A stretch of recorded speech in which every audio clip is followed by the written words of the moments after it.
నమస్తే, welcome to our channel. Tirumala Tirupati దేవస్థానం ఎన్నో కోట్ల మందికి ఇది ఒక పవిత్రమైన పుణ్యక్షేత్రం. ఎంతో మంది వస్తారు. కానీ గత కొన్ని రోజులుగా టీటీడీ టెంపుల్ పైనే వైసీపీ విష ప్రచారాలు చేస్తుంది. గత కొన్ని రోజులుగా సాక్షిలో కూడా తప్పుడు కథనాలు వస్తున్నాయి. మరి దీనిపైన స్పందించినటువంటి టీటీడీ చైర్మన్ బిఆర్ నాయుడు గారు సాక్షి పైన లీగల్ నోటీసులు ఇచ్చి 10 కోట్ల పరువు నష్ట దావా కూడా ఆయన వేశారు. మరి దీనిపైన భూమన కరుణాకర్ రెడ్డి విమర్శిస్తూ టీవీ5లో వచ్చేటటువంటి కథనాలపైన కూడా ఎన్ని కోట్ల పరువు నష్ట దావా వేయాలి అంటూ ఆయన విమర్శిస్తున్నారు. అంతేకాకుండా బిఆర్ నాయుడు గారు టీటీడీ చైర్మన్ అయినప్పటి నుంచి కూడా అక్కడ అరాచకాలు కొనసాగుతున్నాయంటూ విమర్శిస్తున్నారు. మరి దీనికే బిఆర్ నాయుడు గారు కౌంటర్ ఇస్తూ అసలు భూమన కరుణాకర్ రెడ్డి కానివ్వండి, వైసీపీ అధినేత జగన్మోహన్ రెడ్డి, భారతీ రెడ్డి గారికి ఈ దేవాలయం పైన అసలు వారికి ఏం సంబంధం, ఎందుకు ఈ దేవాలయం పైన ఇటువంటి విమర్శలు చేస్తున్నారంటూ బిఆర్ నాయుడు గారు స్పందించారు. మరి మొత్తానికి ఈ అంశాన్ని అంతటినీ కూడా ఏ విధంగా చూడాలి తెలుసుకునే ప్రయత్నం చేద్దాం. దీన్ని విశ్లేషించడానికి మనతో పాటుగా ఉన్నారు సీనియర్ జర్నలిస్ట్ డివి శ్రీనివాస్ గారు. నమస్తే సార్. నమస్తే.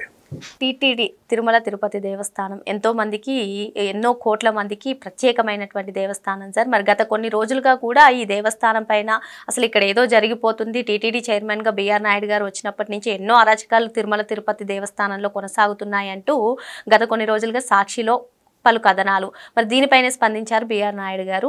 సాక్షి పైన 10 కోట్ల పరువు నష్ట దావా కూడా వేయడం జరిగింది. మరి వెంటనే భూమన కరుణాకర్ రెడ్డి గారు స్పందించి టీవీ5లో వచ్చేటువంటి అన్ని కథనాలకి ఎన్ని కోట్ల పరువు నష్ట దావా వేయాలి, ఇటువంటి విమర్శలు చేస్తున్నారు. అసలు ఈ టీటీడీ టెంపుల్ పైన వైసీపీ చేస్తున్నటువంటి విమర్శలు కానివ్వండి, లేదంటే ఇప్పుడు బిఆర్ నాయుడు గారు వ్యాఖ్యలు కానివ్వండి, వీటన్నిటినీ కూడా ఏ విధంగా చూడాలంటారు? అంటే ఇది విమర్శలు ప్రతి విమర్శలు కాదు, అసలు భక్తులు ఏమనుకుంటున్నారు. గత 14 నెలలుగా తిరుమల తిరుపతి దేవస్థానం నిర్వహణ ఎలా ఉంది, అన్నదానం ఎలా జరుగుతోంది, లడ్డూ ప్రసాదం ఏ విధంగా ఉంది, ఆ క్యూ లైన్లలో భక్తులకు సౌకర్యాలు ఏ విధంగా కల్పిస్తున్నారు.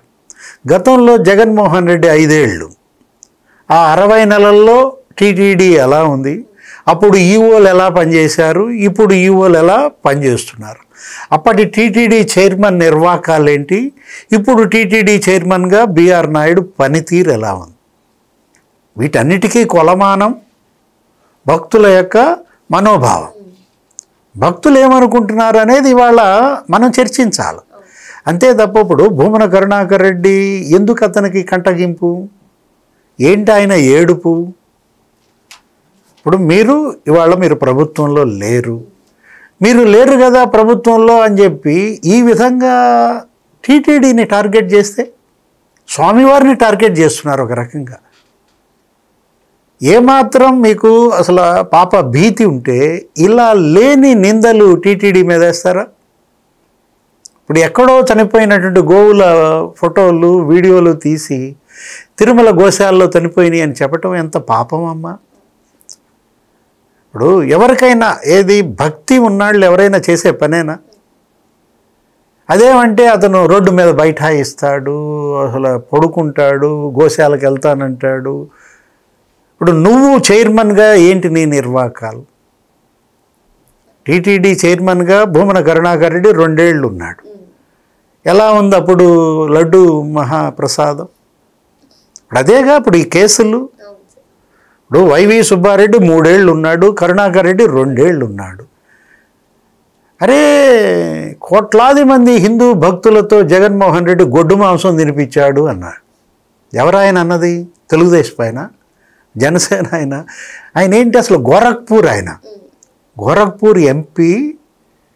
ఇప్పుడు ఆ నెయ్యి నందిని దగ్గర కొనేటటువంటి నెయ్యి, కర్ణాటకలో నందిని డైరీ దగ్గర కొనేది మీరు ఎందుకు మార్చారు? అంటే బోలే బాబా డైరీ నెయ్యి నచ్చిందా? లేకపోతే వైష్ణవి డైరీ, అసలు ఏఆర్ డైరీ విన్నారా అసలు వాటి పేర్లు?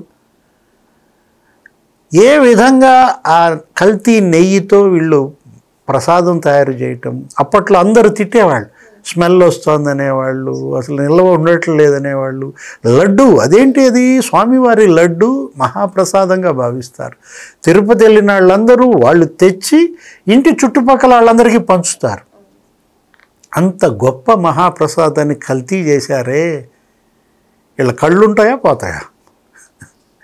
అంటే ఒకటి ఏది దానిపైన అసలు సుప్రీంకోర్టు పర్యవేక్షణలో సిబిఐ దర్యాప్తు, వాళ్ళందరినీ అరెస్ట్ చేశారు, డైరీలు వాళ్ళందరినీ. బిఆర్ నాయుడు హయాంలో డైరీలు అవి ఎవరి హయాంలో ఆ డైరీల దగ్గర మీరు నెయ్యి కొన్నారు, వాళ్ళంతా అరెస్ట్ అయ్యి జైలుకి వెళ్ళారు. బెయిల్పై వస్తే రావచ్చు. అసలు అప్పుడు నాసిరకం జీడిపప్పు, లేకపోతే యాలకులు, శనగపిండి. అప్పుడు అన్నదానం, వెంగమాంబ అన్నదాన సత్రంలో భక్తులు గొడవ చేసేవాళ్ళు, క్వాలిటీ బాగాలేదని, వాసన వస్తుంది సాంబార్ అని. ఇప్పుడు నిన్నగాక మొన్న మాజీ సీజే రమణ గారు వెళ్ళారు, లేకపోతే వెంకయ్య నాయుడు గారు వెళ్ళారు. ఎవరు ఉపరాష్ట్రపతి మొన్న వెళ్ళి అక్కడ అన్నదాన సత్రంలో భోజనం చేశారు. బేషుగ్గా ఉంది, మంచి నాణ్యంగా ఉంది, శుచికరంగా ఉంది అక్కడ ఉన్నటువంటి పరిసరాలన్నీ. వాడెవడో కన్నబాబు అనుచరుడంట, గోదావరి జిల్లాలో ఏదో ఒక ఆలయ ట్రస్టీగా జగన్మోహన్ రెడ్డి నియమించాడు. అతను స్వామివారి దర్శనానికి వెళ్ళి క్యూ లైన్లో నుంచుని అతను ఒక వీడియో చేసి వదిలాడు.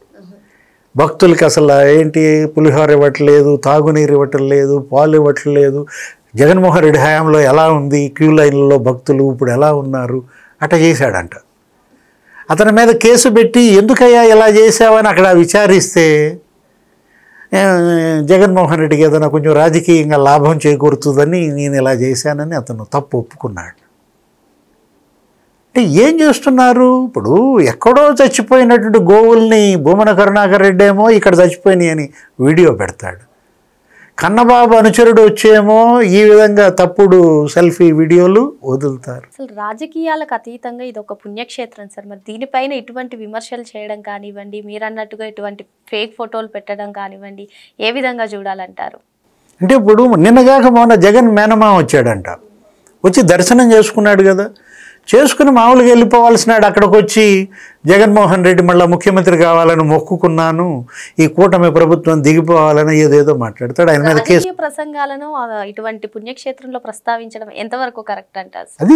అది కఠినమైన నిబంధనలు ఉన్నాయి. అంటే ఇంకా ఇప్పటికీ జగన్మోహన్ రెడ్డి సీఎం అనుకుంటున్నాడు వాళ్ళ మేనమామ. కేసు పడింది అతని పైన. ఇప్పుడు రోజా వచ్చింది, దర్శనం చేసుకుంది, వాళ్ళు వచ్చి మరేం మాట్లాడట్లా, ఎందుకంటే మాట్లాడితే కేసులు పడతాయి. ఇప్పుడు ఇంతకుముందులాగా కాదనమాట. ఇప్పుడు చంద్రబాబుని విమర్శించడానికో, పవన్ కళ్యాణ్ విమర్శించడానికో మీరు కిందకి వెళ్ళండి, కింద ప్రెస్ మీట్ పెట్టుకుని మాట్లాడండి మీ కార్యాలయంలో.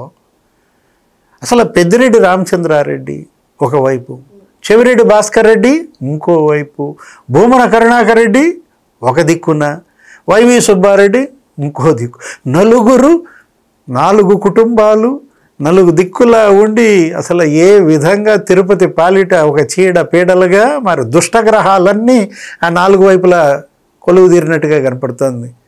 కొండ మీదేమో స్వామివారు. ఇప్పుడు అందుకు కదా ఇవాళ బిఆర్ నాయుడు ఏంటి వీళ్ళ మీద పరువు నష్టం దావా చేసింది. 10వ తారీఖు 14వ తారీఖు సాక్షిలో వచ్చినటువంటి వార్తలపైన ఆయన ఇచ్చినటువంటి ఆ నోటీస్ స్పందించండి. దానికి భారతి మేడం మీద కూడా కేసు వేశారు, ఆమె సాక్షి మరి ఆమె ప్రతినిధిగా. దానికి ఇప్పుడు భూమన కరుణాకర్ రెడ్డి చేసి TV5 మీద మేము ఎన్ని వేల కోట్లకి పరువు నష్టం దావాలు వేయాలి అంటే వేసుకో, ఎవరొద్దన్నారు? నీకు కావాలంటే TV5 మీద వేసుకో, ABN మీద వేసుకో, ఈటీవీ మీద వేసుకో. అయ్యా టీటీడీ దాన్ని స్పాయిల్ చేసే హక్కు నీకు ఎవరిచ్చారు? భూమన కరుణాకర్ రెడ్డి ఒక దోపిడీ దొంగ, తండ్రి కొడుకులు ఇద్దరు మొత్తం దోచేశారు భూమన అభినవ రెడ్డి అని మరి బిఆర్ నాయుడు ఫైర్ అయ్యారు. ఏంటి ఇంజనీరింగ్ బడ్జెట్ టీటీడీ 200 కోట్లు ఉంటుంది, లేకపోతే 300 కోట్లు.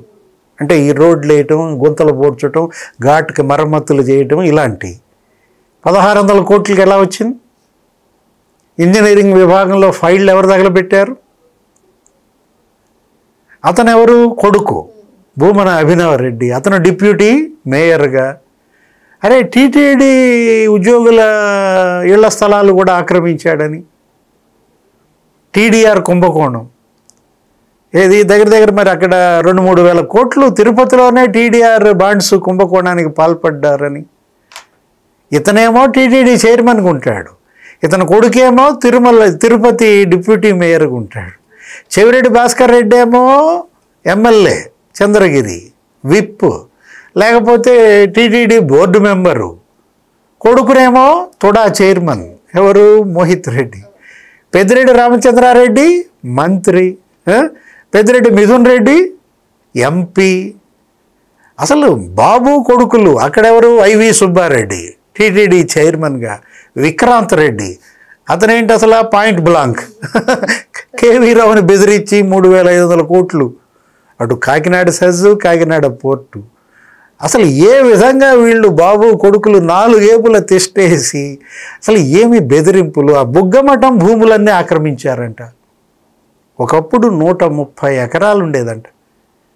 భక్తులు అక్కడ సేద తీరటానికి, అక్కడ వాళ్ళకి వసతి పడక, దానికోసం బుగ్గమఠం ఏర్పాటు చేసి భూములు ఇస్తే ఇప్పుడు అక్కడ 30 సెంటు ఉందంట.